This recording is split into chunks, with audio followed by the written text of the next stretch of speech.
सास को पड़ा बहू का थप्पड़। सास को पड़ा बहू का थप्पड़, इस कहानी के पीछे क्या राज है कि देखने के लिए कहानी को पूरा ज़रूर सुने। अगर आपने बीच में कहानी को स्किप किया तो आपको कुछ भी समझ में नहीं आएगा। और अगर कहानी अच्छी लगे तो वीडियो को लाइक ज़रूर करें।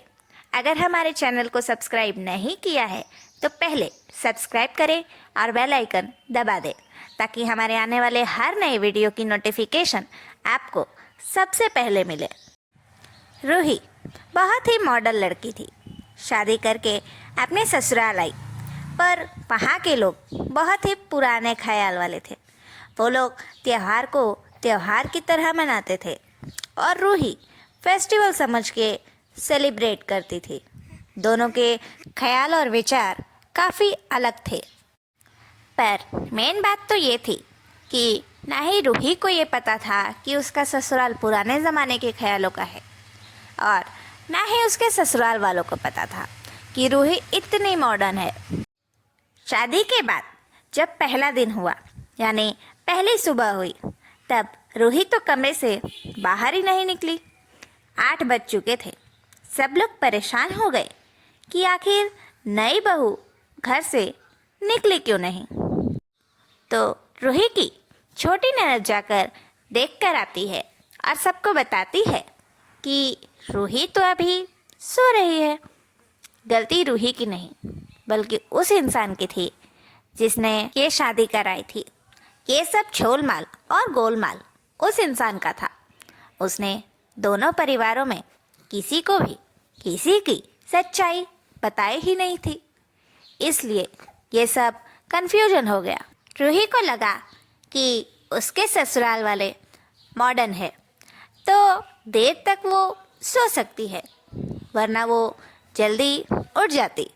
और उसके ससुराल वालों को लगा था कि जिसने शादी कराई है उसने तो यही बताया है कि लड़की बहुत संस्कारी है, जल्दी उठ जाती है, फिर ये क्यों नहीं उठी।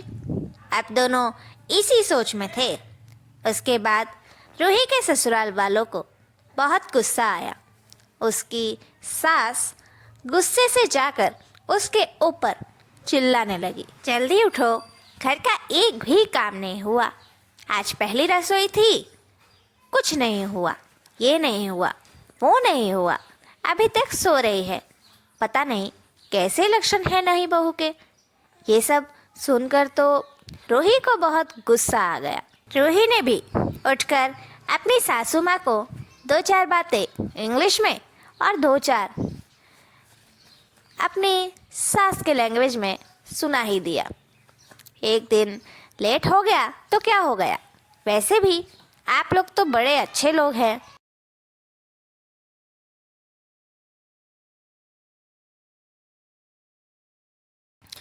बहुत अच्छा बोलते हो कि हम बहू को बेटी बनाकर रखते हैं, तो अगर बहू एक दिन लेट हो गई तो क्या हो गया, सोने दो ना। मैं अपने मायके में तो इससे भी देर तक सोई थी, सोती रहती थी रोज़ रोज़।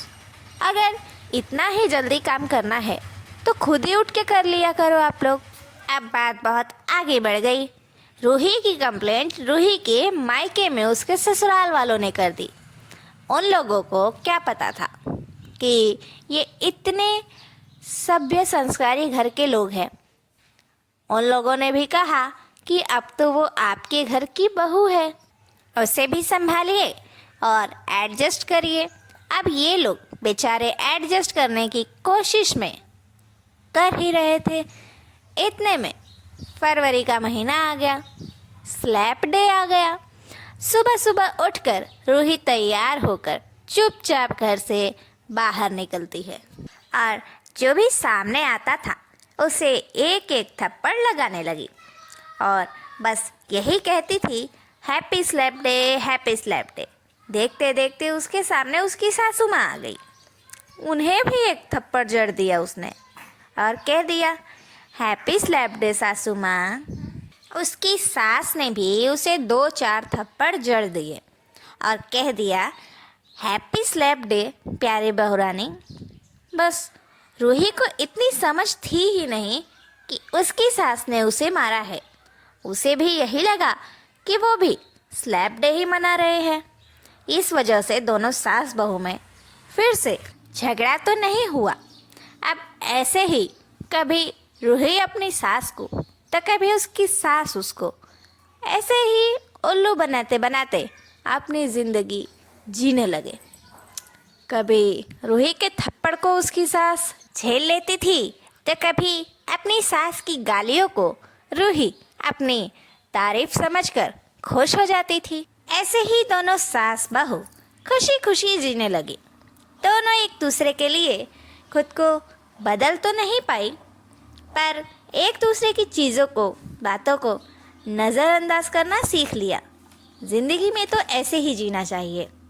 जिस रिश्ते को बचाना हो उसमें कुछ चीज़ें नज़रअंदाज कर देनी चाहिए। कैसी लगी आपको हमारी ये कहानी? कमेंट करके ज़रूर बताइएगा। वीडियो को लाइक ज़रूर करें और ज़्यादा से ज़्यादा शेयर करें।